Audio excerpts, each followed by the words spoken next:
I thought remote meant safe. No neighbors, no traffic, just snow and pines and quiet. But quiet can listen back. At 1:17 a.m., something tall breathed across the porch glass. Slow, deliberate, like it was tasting our fear. The scratch marks were 7 feet high, and the owner, he'd insisted we stay for the full moon. I thought he meant the road was dangerous. He meant we were convenient. Tonight I'll show you the clawed door, the prints that weren't human or wolf, and the moment a smile became a snout. You're watching Whispering Narratives. We tell the stories that make the dark feel crowded. If you survive, leave your strategy below, because this wasn't a legend. This was Aspen, Colorado, and the key under the mat was the invitation. You never notice how loud your own thoughts are until the world around you goes completely quiet. That's what hit me first. Silence so deep it felt like pressure in my ears. The kind of silence that doesn't soothe, but listens. It was supposed to be a weekend retreat. 3 nights in a rustic cabin high in the San Juan Mountains of Colorado. I'd been scrolling Airbnb like a man possessed for something that promised distance. No neighbors, no cell service, no expectations. The listing looked perfect. Solitude cabin for those seeking peace and reconnection with nature. 5 stars, 30 reviews. Everyone written like a prayer of gratitude. But I'd been in advertising long enough to know people lie in reviews all the time. The drive up from Durango was long and cruel, mountain switchbacks, frozen roads, and the kind of radio static that sounds like breathing if you listen too long. My GPS quit an hour in, leaving me with a blue dot floating in white nothing. The last text I received before losing signal was from the host, Evan. Keys under the red rock by the step. Watch the moonrise. It's spectacular. He used no emojis, no warmth, just that. Like the moonrise was a ritual, not a view. By the time I reached the cabin, daylight was dying. The road was little more than 2 ruts through snowdrift and pine needles. My headlights cut through the trees, catching flashes of old barbed wire and rusted mailboxes long devoured by moss. Then the forest opened up into a small clearing, and there it was. A single-story log structure, crooked like it had settled unevenly into the earth. The porch sagged, the windows glared black. A single lantern glowed faintly inside, as though someone had been waiting. The first thing I noticed when I stepped out of the truck was the smell. It wasn't rot exactly, more like wet fur that had been left too long by a fire. It clung to the air in invisible threads. I told myself it was just the pines, sap and snow mixing in the cold. Under the mat was no red rock, just a heap of half-frozen leaves. But I saw something glinting near the step. The key was there, tied to a strip of old leather, crusted with something dark. Rust, I said out loud, though it wasn't rust. Inside, the air was warm and thick with cedar smoke. A small fireplace flickered. Someone had lit it recently. The room looked like an Airbnb advertisement come to life. Wooden beams, plaid couch, taxidermy on the wall. Even a bottle of wine on the counter with a folded note. I picked it up. The handwriting was careful. Welcome, Jonah. Enjoy the tranquility. There was that word again, tranquility. I don't know why it bothered me so much, but it did. I unpacked slowly, pretending the silence didn't crawl down my spine. My boots left small puddles on the wooden floor.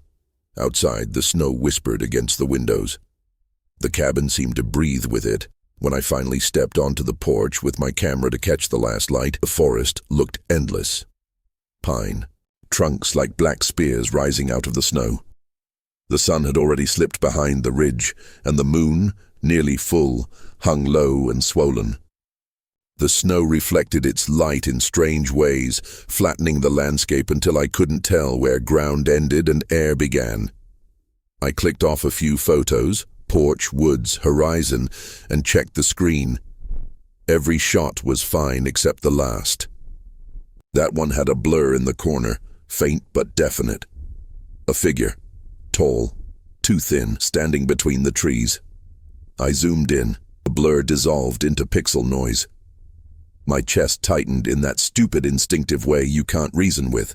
Motion blur, I muttered, even as I lowered the camera slower than I should have. The clearing was empty. I went back inside, locked the door, and turned up the fire. The logs hissed and popped. Something scuttled in the chimney, probably a bird's nest or a trapped squirrel. But then came another sound, not from above, from outside. A low thump near the porch, followed by slow dragging, like something heavy moving just beyond the wall. Every rational part of my mind screamed bear. But bears don't move in rhythm. They don't drag. And they sure as hell don't stop and listen between steps. I killed the lantern and stood still. My heartbeat was the loudest thing in the world. Through the window, I could see only white. But there, barely visible, something shifted. A darker shape against the snow, crouched low. I blinked. It was gone. When I finally found the courage to open the door, nothing waited outside but the echo of my own breath. The snow was untouched, not a single print. Still, that smell hung thicker now. Wet fur, iron, the faint tang of decay. I stayed awake for hours, staring at the fire, every creak of the cabin sounding like someone breathing through the walls. Sleep didn't come until exhaustion dragged me under. It was the dreams that woke. Me, a pounding heartbeat that wasn't mine, claws on wood, and a voice whispering behind it all. Inside, warm, I bolted upright. The fire had died. My breath fogged in the air. Outside, somewhere beyond the glass, something exhaled. Long and slow, and then 3 soft taps on the window like knuckles testing the glass. The woods breathed differently after midnight, as if some hidden werewolf lung was exhaling with mine. 3 soft taps on the window, measured like a polite stranger testing manners, and the whole night bent toward the glass. I didn't move at first. When fear gets inside you, it changes the gravity of a room. The fireplace was nothing but a sullen bruise of coals, the cabin's wooden ribs clicking as they cooled. I could hear the wind in the trees, but the sound at the window wasn't wind. It was deliberate, patient. A finger counting seconds on the pane. Tap, tap, tap. I stood because sitting felt like kneeling. The poker was where I'd left it, leaning beside the stove, blackened iron with a hooked end. It was too heavy for fast movements and too light for what I thought might be outside. Still, a man takes the tool he has and calls it courage. I didn't go to the window. I went to the side of the window, staying in the blind spot of the glass, and breathed through my nose to keep my chest from heaving. The smell coming through the wall had found its true name. Musk, thickened by iron, wet hide warmed by breath, a slice of rot the wind couldn't carry away. When I pressed my palm to the log, the cold bit through to my bones. The tap didn't come again. Instead, the cabin exhaled. There was a soft rasp just beneath the sill, as if something had dragged a single nail along the underside of the frame to make sure I was listening. Then a sound like fur swishing against wood, a weight settling into the porch, so close I could imagine its shoulder at the level of my heart. I don't know when I started counting seconds. I know I tried to hear with more than ears. I tried to make the dark give up its shapes. My eyes found the reflection in the glass.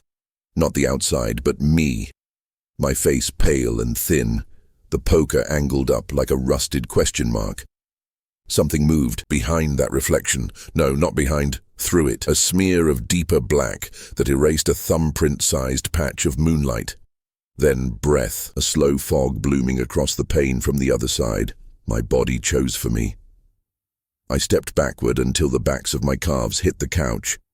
The poker kissed my wrist with cold and made me shiver harder. The breath on the glass drew a crooked circle, and in that clear ring I saw nothing at all, and that was worse than a face. It meant whatever stood there was watching from the one angle the reflection wouldn't give up. The door latch twitched. It was the smallest sound, a tired metal click, but I heard it as if it were inside my ear. The latch dipped once and held. Whoever, whatever, had tried it seemed to consider something, then let the handle go. The wood, old and stubborn, groaned in the frame. The hinges answered with a tired complaint that wasn't quite a creak. Then quiet, deliberate, almost fond, a line carved down the door, claw against grain, slow enough to be a signature. Every neighbor noise you expect in a mountain cabin, the moan of wind, the whisper of snow, the settling of timbers, faded. Silence filled the room like water. I kept waiting for my heartbeat to give me away. That was when the voice came, inside. Warm. 2 words, chewed into shape rather than spoken, like gravel pushed through a throat not built for language. No accent, no human rhythm. The vowels were wrong, dragged long like an animal testing a wound with its tongue. The consonants were notched, catching in the wood as they came out. I didn't answer. Pride says you should shout a warning. Sanity says you must stay still until the world moves again. The weight shifted on the porch. A second line carved itself down the door, parallel to the first. I pictured the marks meeting at a point. Measurements, not threats. How tall was the frame? How stubborn the wood? What would break first? The thought that saved me came from some calm, mean place I didn't know I had. It's playing with you because it chooses to, not because it must. I had not been tested and found resilient. I had been teased and found reactive. Whatever stood on the other side had patience, like hunger, that has learned to sit with its napkin. The cabin's other windows were darker than the door. Panes of black hung with old frost webs that caught the moon and turned it into smudges. At the far wall a draught slid under the baseboard. The air smelled of ash and older ash beneath it. I forced myself across the rug to the bedroom and dragged the bureau into the hall, inch by inch, until it scraped a low line like a hushed curse. I positioned it across the door, then rolled the stonewood trunk against the back window. The work steadied me, useful noise, and the thing on the porch paced with the rhythm, 4 steps left, 4 steps right, each footfall too far apart for a man. When the pacing stopped, the roof took up the story, a heavy thump overhead, then a succession of lighter scrapes. The pitch of the cabin rose and fell with the weight, rafters answering, snow shedding in blankets that loosened and sighed. I held my breath and counted beams. The thing's movement made sense in a way that scared me, not random, not curious. It knew where to step to test where the seams gave. Something, its forearm, its side, dragged a line through the snow above the main room. Powder fell past the window in a slow surge, pearled with moonlight, and for a moment I imagined the roof bending under it, a soft, tired spine. "Leave," I whispered, and didn't recognize the voice as mine. It was the kind of whisper a person gives a grave, true and useless. The roof. Sounds ceased, a full minute of quiet, long enough for hope to thin to thread. Then footsteps again, but farther out in the yard this time, the crunch measured and light, as though it walked digitigrade, weight on the pads, heel refusing the ground. Branches flexed, the wood swallowed it. That's how it felt, like the forest had taken it back and buttoned the seam. I stood in that wrecked hush, the poker hooked, my lungs aching. When I finally moved, I moved wrong, too fast, too loud. I kicked the edge of the rug and fell sideways into the couch, the poker scraping a bright note off the stone lip of the hearth. The note knifed the night and died. Silence again, then farther than the yard, somewhere uphill, a cry, not a coyote's skirl or a cat's awful hymn. Higher at the start, deeper at the end, it stretched too far in both directions to be a single voice. It braided wind into something like song and then tore the song apart. Even after it ended, I heard it continuing in the wood, a sympathetic resonance that wouldn't settle. I should have stayed in the center of the room. Instinct pulled me to the kitchen instead. I opened drawers with careful hands. Dull knives, a corkscrew, a roll of twine hardened with age. I found candles in a blue tin and a box of matches with the logo of a hardware store that didn't exist anymore. When I struck the first match, the sulfur bloom felt obscene, bright enough to be a beacon through the boards.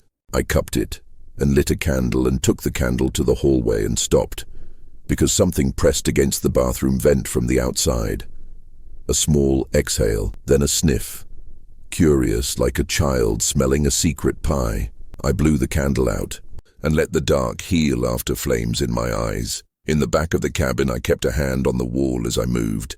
The grain talked to my palm. Old growth, tight rings, sap pockets hard as pebbles under the varnish. A century of winters stood between me and the night. The hallway ended at the bedroom. I closed the door, slid the deadbolt, and then remembered why people in old houses sometimes sleep with chairs against the knob. I wedged one under it and sat on the floor with my back to the bed, the poker across my knees like a sermon about iron and intentions. Snow ticked the glass. The smell came and went in animal waves. I tried to pace my breath to the pulses of the cabin, but my body wanted to be elsewhere, and the only elsewhere was worse. Time changed size. Minutes took an hour to fail. When sleep found me, it found me sitting up, and it brought a dream I'll never outgrow. I am in the same room, in the same position, with the same dead flame in the hearth. The door opens without sound, and a man steps in, careful not to track. Snow, he is not young, he is not old. His eyes have a color the moon understands. He sets a paper bag on the table and takes out bread and salt and a key hung on a strip of leather. He turns his head toward me, and I am at once the mouse and the hawk. He lifts a finger to his lips in a shushing motion that is not unkind, only final. Behind him, on the porch, something large is standing upright to see through the window. It places a palm against the glass, a palm, and the fingers end in hooks that were nails once and didn't like the job. The man doesn't turn. He doesn't need to. He knows who is there. He pushes the key across the table toward me, and when the leather drags over the wood, the sound is exactly the sound that woke me. I woke into the dark that had no edges, breath tearing my throat like cold cloth. The chair held, the bolt held. The world hadn't moved. A light had come up somewhere outside. The moon's face had lifted above the ridge, maybe, or the cabin had tilted just enough to catch the pale. In that frail brightness, I saw what the window wanted to show me. On the inside of the glass, traced in the fog of my own sleeping breath, there were 3 short lines crossing one long line, 4 tallies, the kind a child makes while counting toward a game, the kind a man makes while waiting for a door to open, the kind a thing makes with a finger it does not like, but still remembers how to use. I didn't make those marks. I sat there and listened to the wind rehearse the cry I'd heard.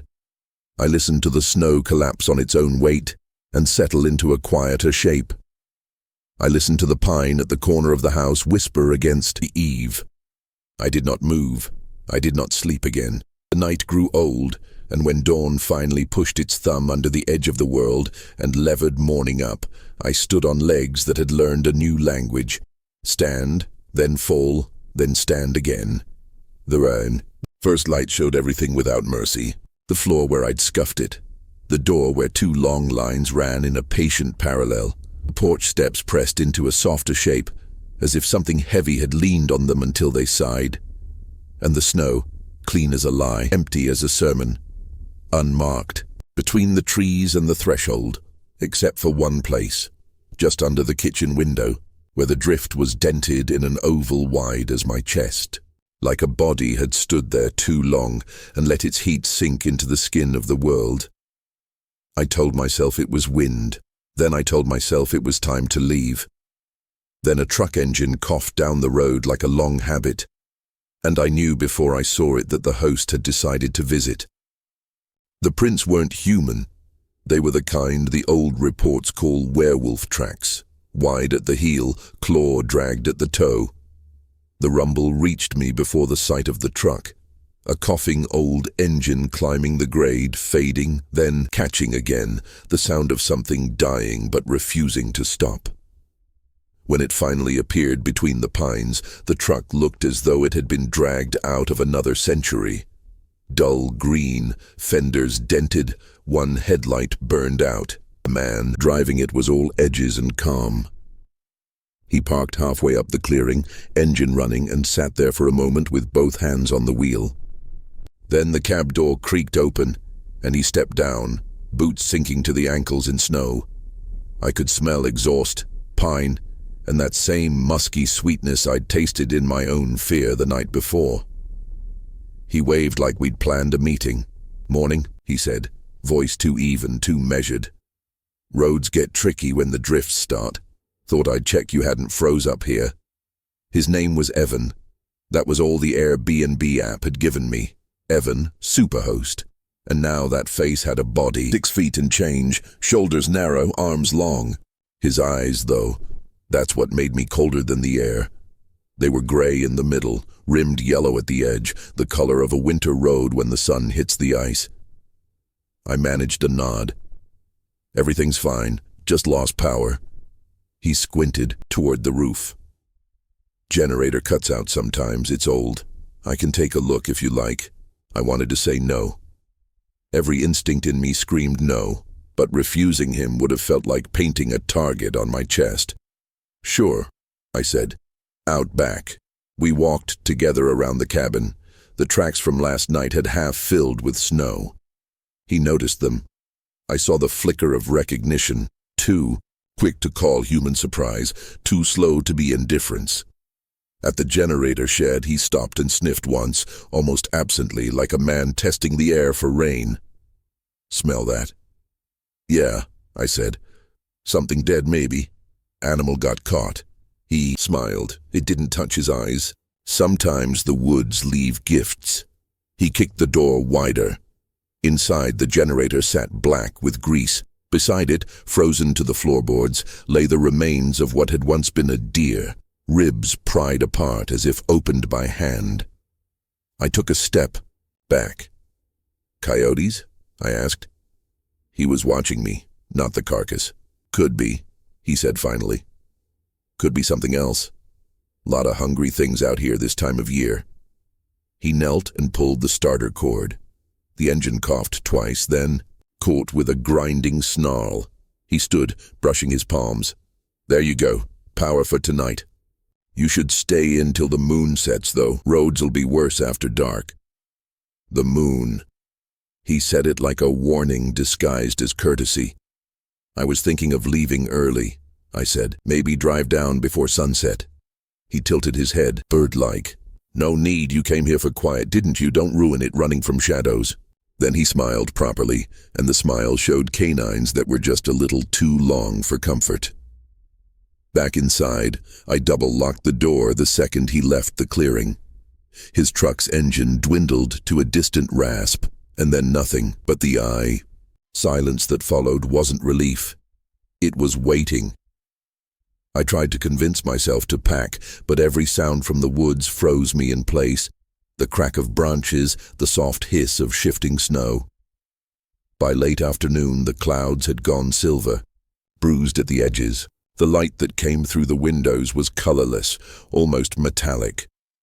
I heated soup on the stove I didn't want to taste. The generator hummed behind the cabin, a steady heartbeat. Then, just as I began to believe maybe it was only paranoia, the hum faltered and died. The silence returned. Something scraped along the back wall, slow, deliberate, the sound of claws on wood. "Evan?" I called, because saying his name out loud felt safer than thinking what else it could be. No answer, only a single thud against the siding, followed by a noise like breath pulled through teeth. I backed toward the center of the room, my hand finding the poker again. The lights flickered once and went black. The fire dimmed to a red coil. In that dimness, the window behind the stove caught my reflection, and another behind it, a shape moving past the glass, upright. Then came 3 knocks on the door, not frantic, not demanding, gentle, almost courteous. "Mr. Jonah," he said from outside, "mind letting me in? Cold night coming." It was his voice, but not quite. The syllables stretched thin, consonants rasped like his throat didn't fit them anymore. "I think I'll be fine," I managed. A pause, then, "Don't make me wait out here." Something brushed the door. A shadow leaked under the threshold, thick and dark, as if the moonlight itself had turned solid. "Please," he said. Softer now. It's rude to leave a guest in the cold. Every instinct screamed not to move. The shadow swelled. I heard the faint squeal of metal as his his fingers tried the latch, then silence again. I don't remember crossing the room, but somehow I ended up crouched by the window, peering through the smallest gap in the curtain. The clearing outside was empty except for his truck at the edge of the trees. Its driver's door hung open. Steam rose from the snow beside it, too thick to be breath. I closed the curtain. Minutes crawled. The fire went out. The cold crept in. Then, from the darkness outside came a low rumble that wasn't thunder. It started deep, animal, then climbed into a pitch that split in two, half growl, half scream. It rolled through the forest like a storm searching for something to break. When it stopped, the silence didn't come back. The silence had changed. It was alive now, and it was listening. I sat on the floor with the poker across my knees until the boards beneath me began to shake in rhythm with heavy, unhurried steps circling the cabin. The steps circled the cabin once, twice, then stopped beneath the window nearest my chair. The wood in the wall began to breathe. Each exhale came through the cracks in the logs. Wet, rank, animal heat pushing against frozen air. The glass fogged from the outside. Then something enormous leaned its weight against the sill. The window frame groaned like a tree under too much snow. I didn't move. The poker trembled against my leg, ticking softly against the floorboards like a metronome, counting down courage. I could hear the wind, but the wind had rhythm. 4 beats of air, 1 pause, repeat, breathing. I wanted to crawl into the fireplace, into the ashes, become part of the cabin itself. Instead, I whispered, "Go away." The words died before they reached the wall. The thing outside shifted its stance. Nails, 5 of them, traced a slow, deliberate arc down the pane. Not a swipe. A signature. Glass squealed. A crack spider webbed through the frost and glimmered with moonlight.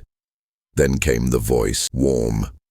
The syllable was low enough to rattle the glass, shaped by a mouth that remembered how humans spoke but had forgotten why. It wasn't Evan's voice anymore. It was older, rougher, folded in pain. I backed toward the hallway, keeping my eyes on the window. The fire threw weak orange light that didn't reach the corners of the room. Something moved there, a shadow that didn't belong to the furniture. I realized it wasn't a shadow at all.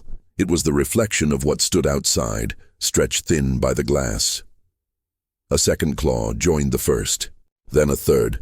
The cracks in the window met and crossed like veins. The pane didn't shatter. It flexed inward. I turned and ran. The hallway was narrow, the boards uneven. Behind me, wood splintered.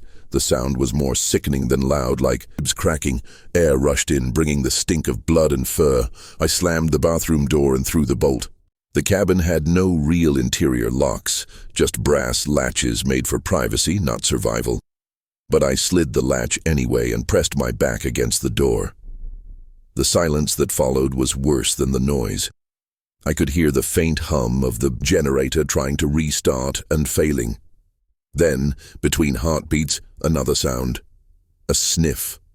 Long, deliberate, right at the bottom of the door. It was smelling me. My mind gave up trying to make rules. All the explanations I'd built, bear, intruder, madness, crumbled. What pressed against that door was neither man nor memory. The sniffing stopped. Something heavy dragged across the porch, a weight like wet burlap. Then another sound, closer, scraping metal on wood.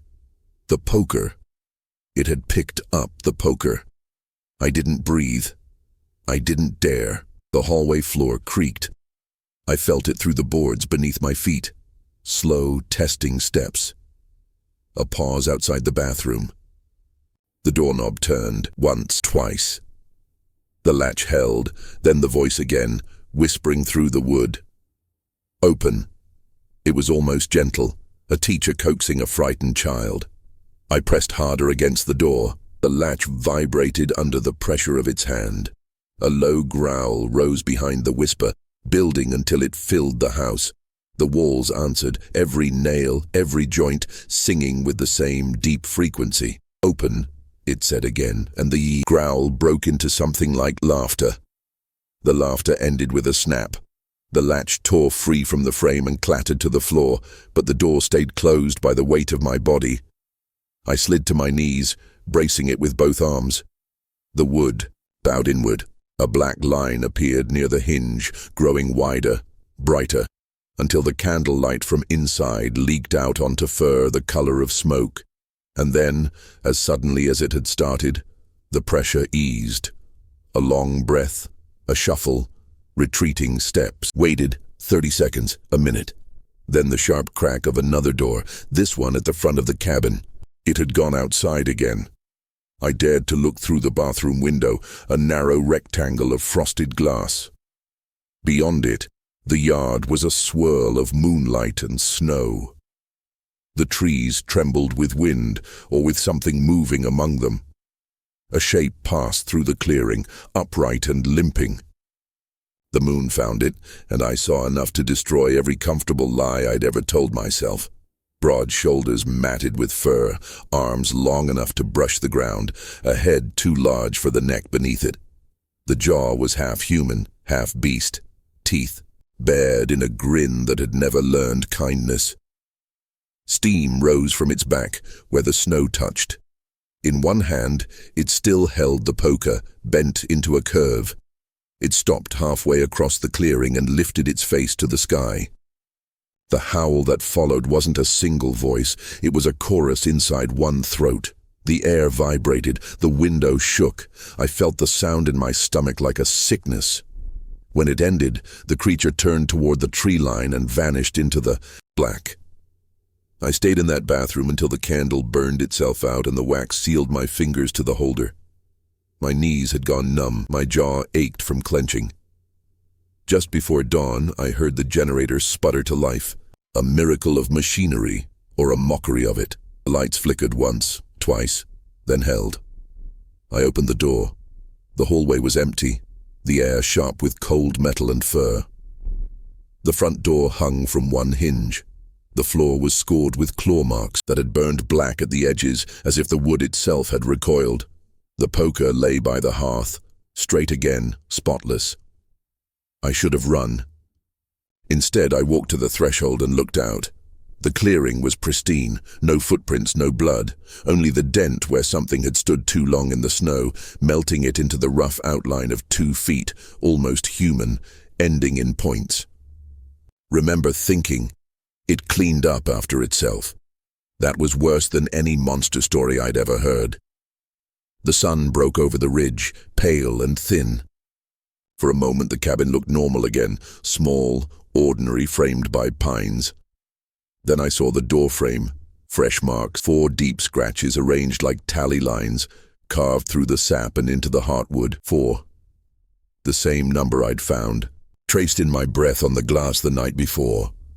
That was when I understood it wasn't finished counting. She said the word I'd been avoiding, werewolf. She didn't say monster or beast, she said it like a profession, something that clocks in when the moon's right. Morning came pale and wrong. The light through the cracked doorway looked clean, but it had a weight to it, like the air itself remembered what had stood there. Every color was too sharp. The red of the rug, the silver of the kettle.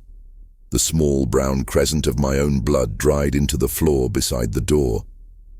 The cabin smelled of cold ash and copper pennies. I told myself I'd leave before noon. I said it out loud while I packed, because saying things out loud made them real. The trouble was, the forest didn't agree. When I stepped onto the porch, the sky was low and heavy. The path I'd driven in on was gone, buried in fresh snow that had fallen without sound. The tire ruts had filled themselves like a wound that didn't want to scar. I could still see the outline of Evan's truck, where he'd parked yesterday, but the vehicle itself was missing. No tracks led away from it, only a single dark smear in the snow, as if something hot had lain there until dawn. The generator choked and caught. Its pulse rattled through the walls, steady enough to pretend life went on. I made coffee and burned my tongue trying to feel normal. The radio hissed static, but every few seconds a fragment of voice surfaced, half a syllable, a wordless moan, a breath caught between frequencies. I shut it off. That was when I heard the crunch of footsteps. They came from the tree line, measured, human. I almost cried from relief until the first word reached me. Jonah. It was his voice again, only slower, as though his tongue had to remember each letter. Jonah, you in there? I stepped to the window and peered through the gap in the curtain. Evan was walking toward the porch, hands empty, coat open, no hat, no gloves. His breath didn't fog the air. I fixed the generator, I called, forcing normal into my throat. Everything's fine now. He stopped at the bottom of the steps. You should have waited for me, he said. The grin he wore was wrong. It was made from too many teeth. We don't like when guests wander. The word we crawled under my skin. Listen, I said. I'm leaving. The weather's clearing. I'll settle up online. He tilted his head the way dogs do when they hear something they almost understand. Then he laughed. Short, brittle. Road's gone, Jonah. Storm washed it clean. Best stay till the moon's gone fat and friendly again. That's when I noticed his footprints. They weren't melting into the snow. They were burning into it. Shallow rings that smoked faintly before closing behind him. I shut the door, locked. It pushed the bureau back against it for good measure. His voice kept coming, sing-song, pleasant. You came for tranquility. You'll have it. That's the rule. When I looked again, he was gone. Just gone. The yard stood empty, though the snow was still settling as if something large had just passed through it. I spent the next hour pacing the cabin, memorizing every sound. The wind had a rhythm now, and when it shifted, something else breathed between the gusts. Once, when I glanced at the fireplace glass, my reflection smiled half a second after I did. I turned away so fast my neck cracked. Around noon, I found the old landline under a loose board by the stove. Its cord ran to a wall jack that looked newer than the rest of the cabin. I lifted the receiver. No dial tone, just the faint hiss of open space. I nearly dropped it when a voice cut through. Don't hang up. Female. Older. Calm. You don't know me, she said. My name's Ruth Calder. If you're at Solitude Cabin, you need to listen carefully. The voice faded in and out with the static. He keeps them for the moon. It's not hunger, it's offering. He calls it the Tranquility Pact. You understand? I tried to speak, but the line filled with a low growl that drowned her out. Not feedback, something breathing into the receiver. Then a click and silence. When I set the phone down, the smell of fur thickened again, seeping from the seams between the logs. My eyes watered. A fine dust fell from the rafters. Something was moving in the crawl space above. I grabbed my camera, not to prove anything. Proof was useless now, but because I needed the lens between me and whatever came next. I took photos blindly upward. The flash fired 3 times, painting the ceiling in white bursts. On the third flash, something moved. Not a rat, not a man. A long, jointed limb pulling back from the light, claws or fingers bent the wrong way. I dropped the camera. It kept clicking on its own, capturing the ceiling, my boots, the blur of the doorway. Outside, a door slammed. Evan's truck, maybe, or the sound of it closing without him. Then, through the window, I saw the shape of a man carrying a deer's skull in one hand and an axe in the other, walking toward the shed. He paused once, looked up at the cabin and sniffed the air like he could smell the fear inside. The smile that followed was almost human. I didn't breathe again until he disappeared behind the trees. By evening, the snow began to fall harder, soft flakes that deadened every sound.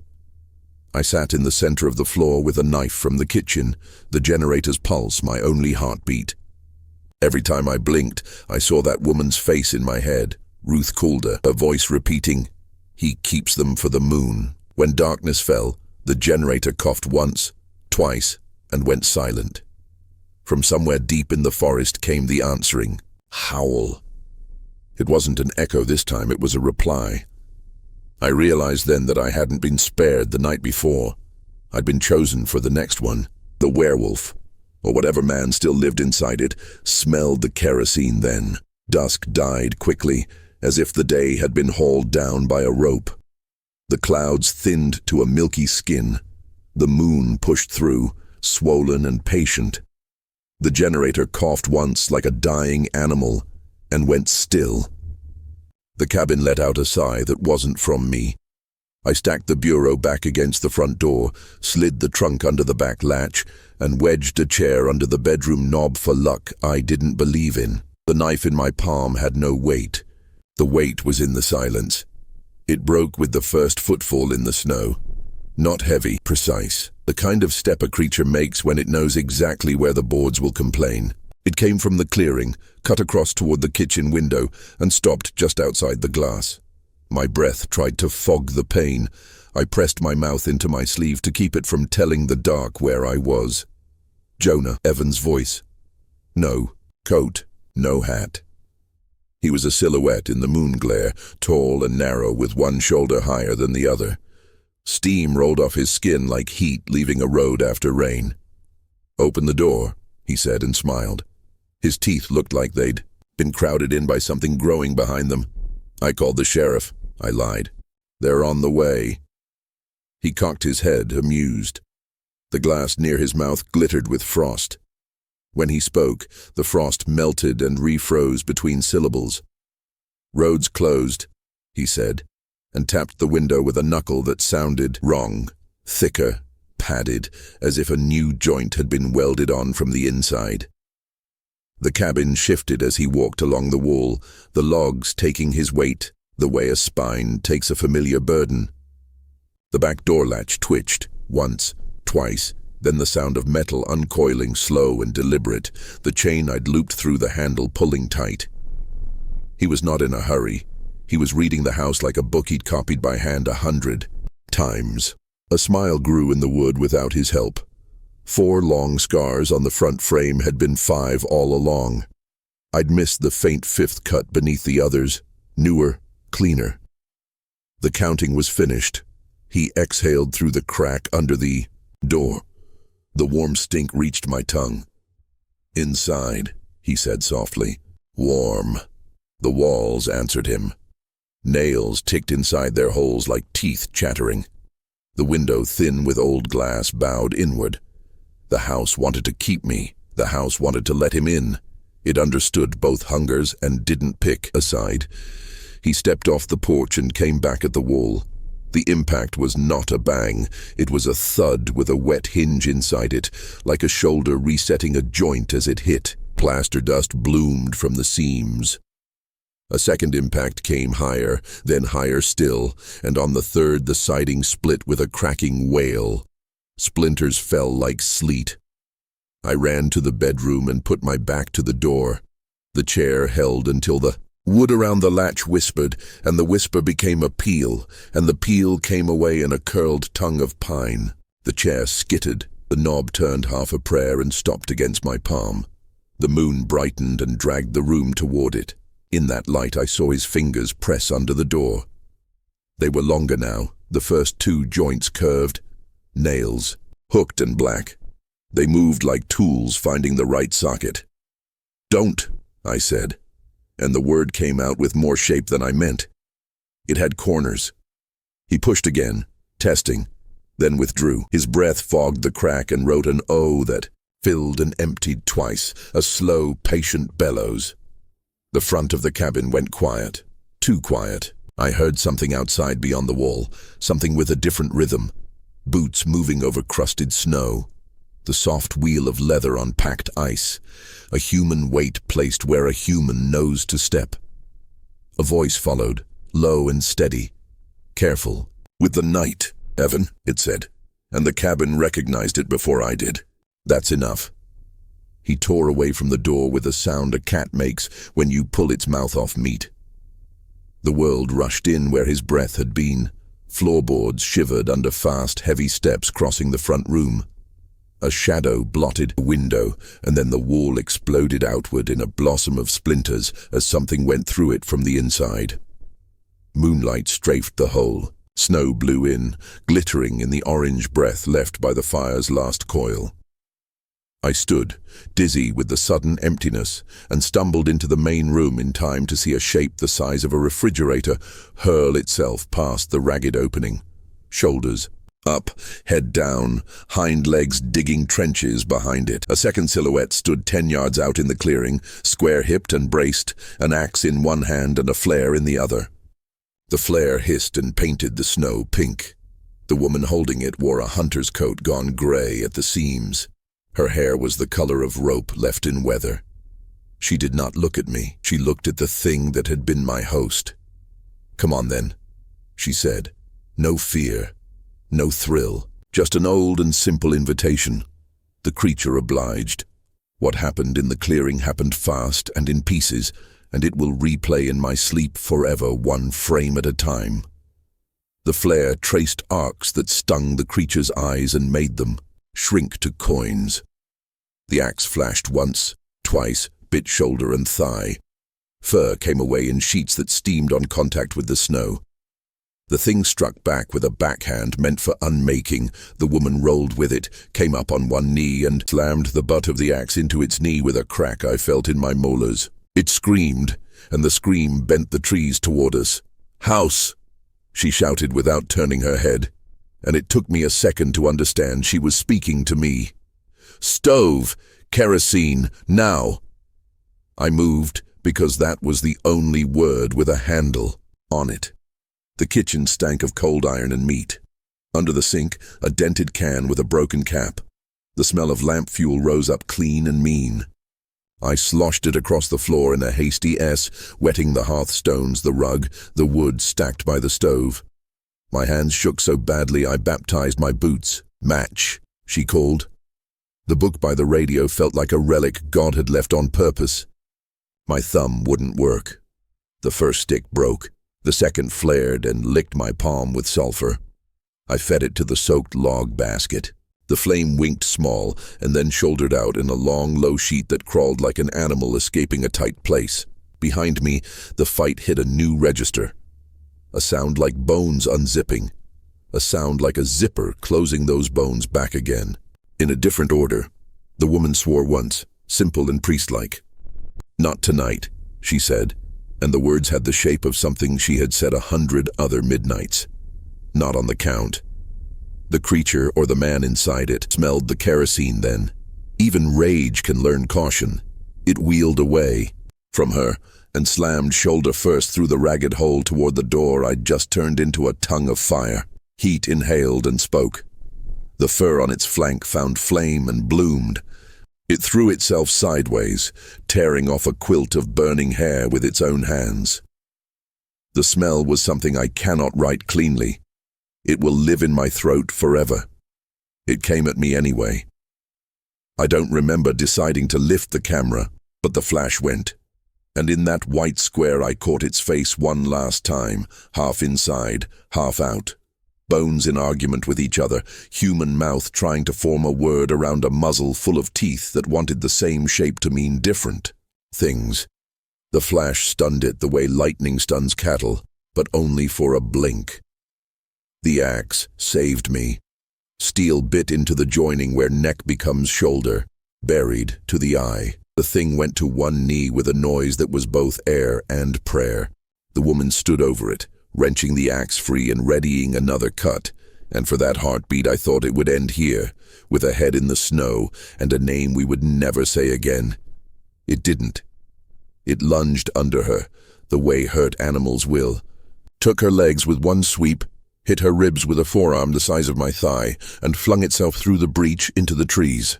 It ran crooked. The axe had taken part of its power, and the line it cut through the pines smoked like a comet tail of breath. The woman lay on her back, the axe still in her hand, her breath a controlled metronome. She looked at the hole, and then at me, and then at the stove where the kerosene flame was doing what flame always means to do if you ask it kindly. "Get out," she said. "Now." "Who?" Later, I grabbed the jacket off the peg and the keys that weren't mine from the table. They had always been there. Everyone keeps a spare for a door that forgets its job, and followed her out into the clearing where our footprints were already filling. She moved like she had a map in her bones. We didn't go toward the road. We went along the tree line into a black seam of spruce the moon couldn't find. Behind us, inside the cabin, something let go. The fire found old pitch in the walls, and laughed. Heat stepped into the yard and put its hand on my neck. We didn't look back. People in stories look back, and the looking back becomes a rope. We reached a bend in the creek where the water ran under a skin of ice thin as breath. She crouched, dipped her fingers in, and smeared a straight line of water across my forehead like an old church might once. "For you, not for it," she said. "Old habit." "What do I call you?" I asked, because the mind needs names to keep from breaking. "Ruth," she said, and stood up into the moonlight. Called her. The trees behind her wore sparks the size of bees. The smoke learned the names of the pines and said them all at once. "Can it die?" I asked. "Everything dies," she said. "But some things practice not doing it." She put 2 fingers in her mouth and blew a whistle only the forest could hear. Somewhere far off, a reply came. Not from a person, not from a wolf. Something in between. A promise made in another century being kept badly. "We go," she said. "While it counts how that hurt feels." We went. The reports later called it an animal attack, but I know the shape that came through that wall. A real werewolf, not legend, not metaphor. Dawn took its time, and then came all at once, a door shoved into the day. Smoke lay in the valley like a rumor. The place where the cabin had stood was a black geometry at the edge of the clearing. Timbers collapsed, stones sweating their own cold. Ruth kept me off the road at first. She moved us along the creek through a ragwalk of alders and deadfall where the snow had not learned to lie flat. When we reached the switchback where the county's plows turn around every winter, we found tire tracks new enough to have edges. A Forest Service pickup idled with its door open and a thermos steaming on the seat. No driver, no footprints. Whoever had been there had gone into the trees and not come back yet, or had decided not to leave any sign he ever had. "Get in," Ruth said. So I did. She sat behind the wheel and drove like a person who knew which stones in the road were big, enough to pretend to be wolves. We did not talk for a long time. At the ranger station, I told a story that had been waiting in my mouth since the first scratch on the window. Power outage, generator failure, a bear, the stove, a fire. Ruth stood just out of frame of the deputy's attention, a corner of a coat, a smell of pine tar and salt. When the deputy asked me to sign my name on a form titled Incident, Animal Related, Ruth nodded once at the paper. I signed. "What about the owner?" the deputy asked. He had eyes practiced at making the wild into the tidy. "This Evan." I told him what the app told me. First name, 5 stars, 3 photos, instructions about a key. When he typed solitude, cabin, into his terminal, the cursor spun and then returned clean air. Property does not exist, listing removed. He shrugged like people shrug when the math works out to 0. "You're lucky," he said, using the tone men use when they want you to admire the way luck looks in their office. "Bear'll come back for a body." You weren't a body. I slept for a little while in a room with a clock that ticked, a sound that felt like a leash because it measured the day. When I woke, Ruth sat in the chair by the door with her elbows on her knees and her hands hanging, empty, patient. The axe leaned against the wall. She had washed the blood off, but a cheat of rust had come up where the edge nicked something harder than bone. "You called me," I said. "Old line the county forgot they never had," she said. "If it rings, someone's in trouble. Or it's him playing shopkeeper." "How long?" "A while." Her eyes were not grey. They were the color of creek water where it runs shallow. There was tired in the corners that had not been put there by sleep. It had been put there by years. "What is he?" I asked. I expected a myth. I expected a Latin name. She gave neither.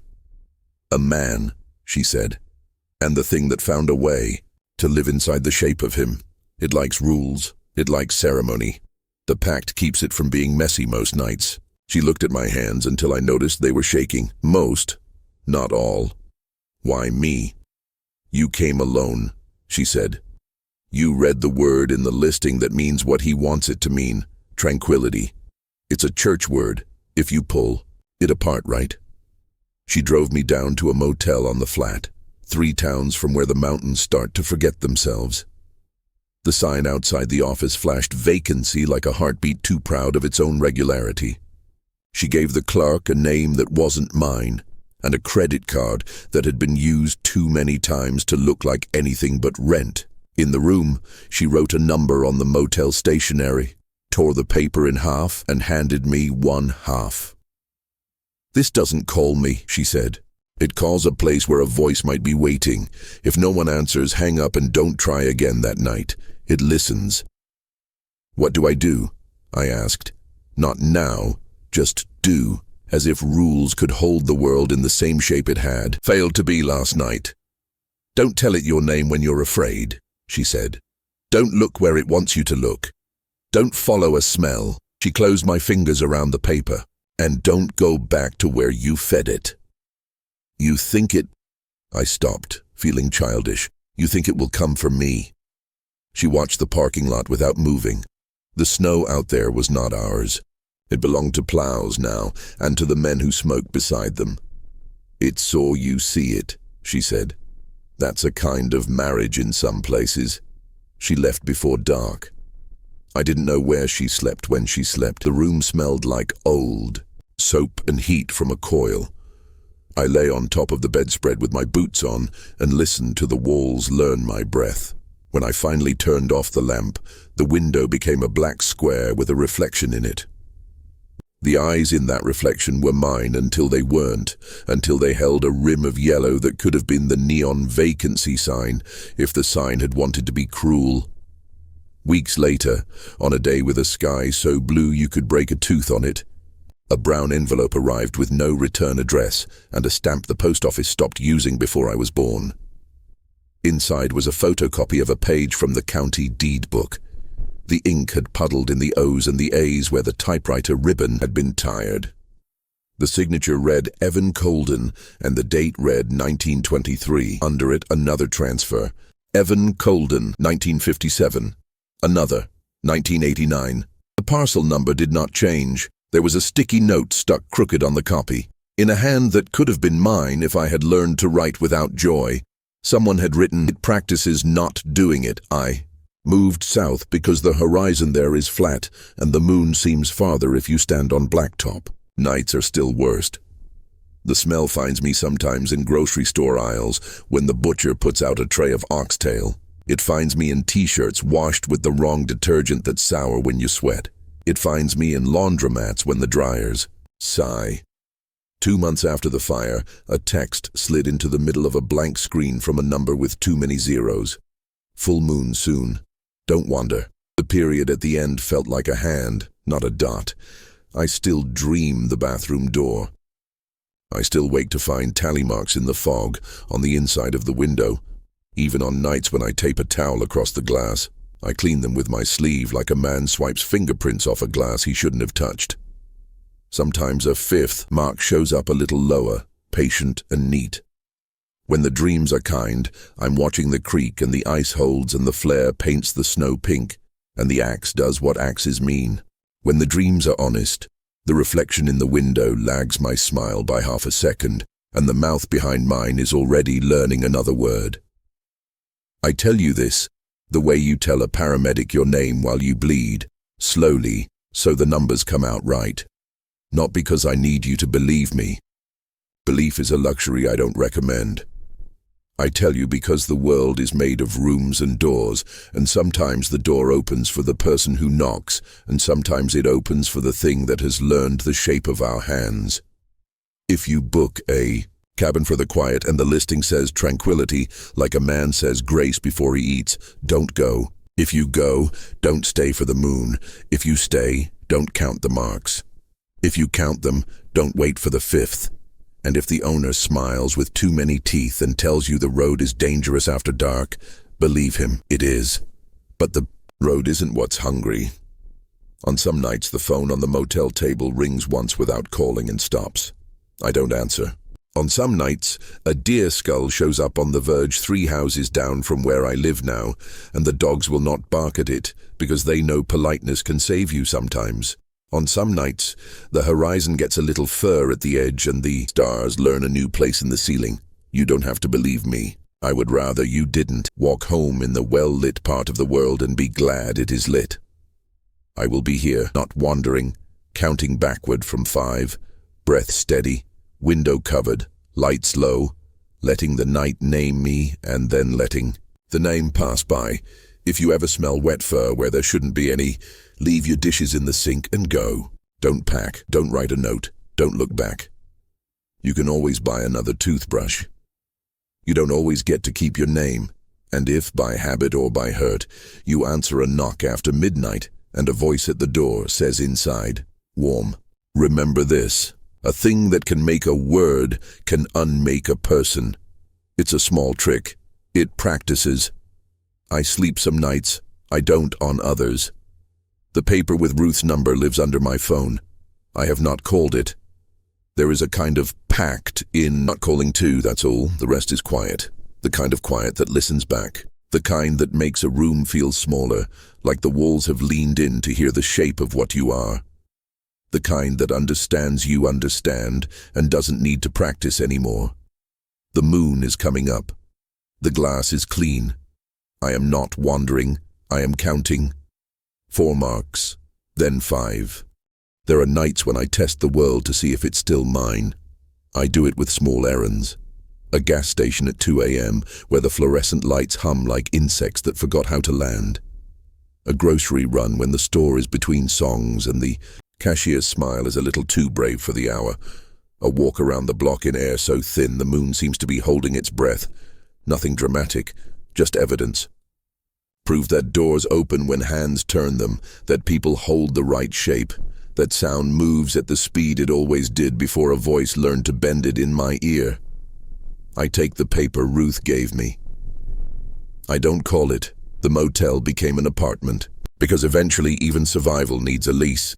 The carpet here remembers other feet, the walls hold other sleeps. I picked a place with neighbors and streetlights and a cranky super who knows the age of every pipe by heart. I learned which floorboard complains in my hallway and which cupboard hinge squeals like a bird that never learned the song. Predictable. Noises are a kind of medicine. They build a fence around the night. My hands still shake sometimes when a weather front slides in. I sleep with the window cracked even when it's cold. I tell myself it's for fresh air, but it's really so I can smell the wind before anything else can. Learn if it brings sap and iron and that sickly sweetness that taught me a new alphabet of fear. On clean nights I count it a victory. On other nights I sit up and wait with the lights off until dawn arranges the rooftops and calls me ridiculous and lets me have coffee. On the table by the door sits my camera, repaired, scar showing. The memory card from the cabin melted with the rest of that life. Maybe that's grace.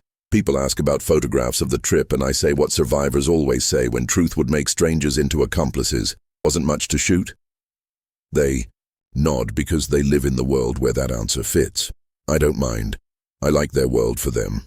Sometimes I take the camera out and shoot things that hold still. Street signs at weird angles.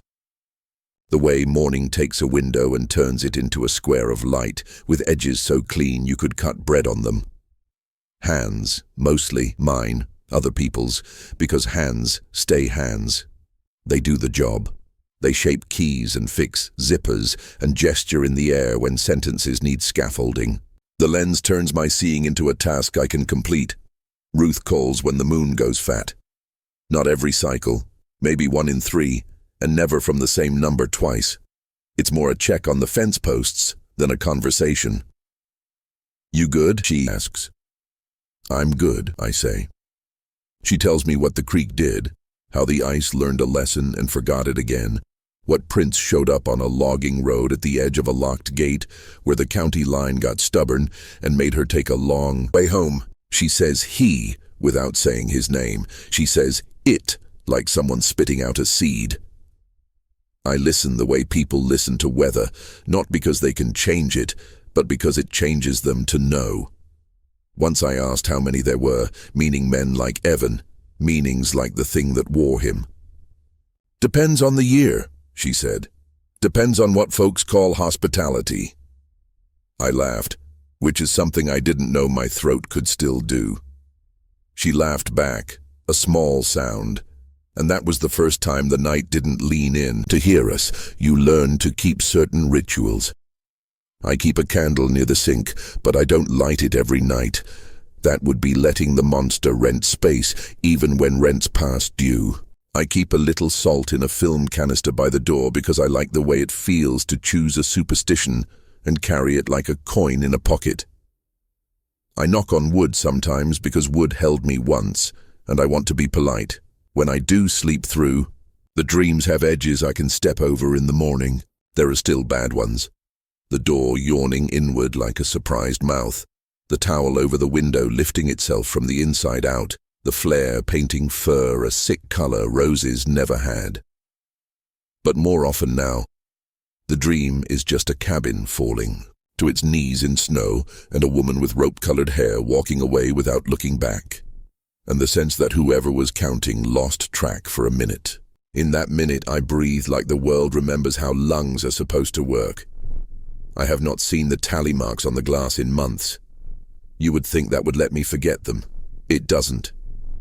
Memory is an honest jailer. Still, I've learned a trick. If condensation blooms, I wipe a clean circle right away and watch the city in it. The bus stop, ghosting steam, a dog pulling a person instead of the other way around, the river pretending to be steel until a gull tears the pretense. I fill the circle with ordinary things until my heart steps down from the chair it climbed onto because the mouse ran behind the stove. On afternoons when the sky is fragile and the streets smell like warm coins, I walk to the library. The quiet. There is the right kind. Pages turning, chairs settling, someone whispering the alphabet to a kid who keeps skipping J. In the local history room, I look up land records the way you might look up a former classmate. Curious, guilty, defiant. The parcel with Solitude Cabin doesn't exist on any map I can check without asking for an extra key. The old deeds do. Evan Colden, 1923, 1957, 1989. The clerk brings me the books even though we both know I've read them. Sometimes she brings a thermos cup and sets it on the table and says, "This one time I camped in Bigelow and heard elk talk like they were practicing being men." We share a human smile and let the strangeness be as close to said as it needs to be. I keep expecting my voice to come apart when I tell a cashier my name or call a friend I owe an apology to or read out my card number to a board operator who puts me on a better internet plan without asking about the one I have with the night. It hasn't happened. Sometimes the consonants drag, sometimes a vowel opens farther than it should. I stop, start over, finish. This is what hope looks like when you salt it enough to keep a sentence that gets where it's going even if it limps. There are warnings worth giving. They're simple because complicated advice is a stairway no one climbs in time. If you rent a place and the description blesses you with tranquility, like a pastor with a hand too heavy, bring a friend or bring a plan or bring yourself somewhere else. If a host uses your name like he owns a piece of it, drive back to town. Even if the road is a rumor. If you smell wet fur where there shouldn't be any, laundromat, church pew, elevator at midnight, don't be brave. Be gone. And if, against your better judgment or someone else's, you find yourself in a room where a window fogs from breath that isn't yours, don't mistake the first tap for a request. It's inventory. It's the night counting you into. It's arithmetic. Step away from the glass, stand where the door can't learn your shape. Keep your name in your mouth like a coin you might need later. You'll ask about faith. People always do when they find out the dark has hands. I don't talk about religion in the way Sunday towns mean it. I have a different set of hymns. They go like this. A stove that lights when you ask it nicely, a text from a friend that says you up without needing a reason, a neighbor whose music leaks through at odd hours and makes you mad until you realize you're smiling. A hunter's voice on a line the county forgot to cancel saying, "You good?" and meaning, "Hold fast." These are the psalms that kept me. Once on a night with a moon so thin it looked like a scratch the sky hadn't buffed out yet, I walked down to the river. I brought a bag of bread because my hands still look for a task when my head gets loud. I fed ducks that did not deserve my fear and thought about what Ruth said, that some things practice not dying. I decided I could practice not being broken. Same verb, same stubbornness, different liturgy. There's a place between certainty and surrender. That's where I live now. I don't pretend the world is safe. I don't pretend it's unlivable. I watch the horizon. I keep a spare key, but not under the mat. I let the night pass like weather through a town that still has to. Open the post office in the morning. I care for the simple mercies. A lock that catches, a kettle that sings, a name that answers when I use it. If you're listening at an hour that hurts, if your window's a dark mirror and your reflection feels just a half-second late, take the breath anyway. The air is yours still. The floor will hold. The story doesn't end with a door breaking. Sometimes it ends with a night breaking, thin, pale, stubborn, then sudden like a knot that learns how to loosen when you stop pulling at the wrong end. I won't tell you I'm fine. That word is a coat I don't want to wear. But I'm here. I'm warm. I'm not wandering. And the quiet, the right kind of quiet, has come back in pieces I can hold. When the bad quiet comes, I count the good pieces until they add up to morning, 4 marks. I wipe them away. The 5th never shows. I make coffee. I open the blinds, and when the phone rings once and stops, I let it. I let the world keep its stranger. I keep my name. I step into the day that still knows me and I tell it, softly like a promise I can afford, I'm still human. If you smell wet fur where there shouldn't be any, laundromat, church pew, elevator at midnight, it's never just a dog. Sometimes it's what's left of a werewolf remembering your scent. If this story followed you into the dark, let it find others too. Share it before the moon fades. And if you still believe in daylight, subscribe to Whispering Narratives. We keep the fire burning for those who still listen.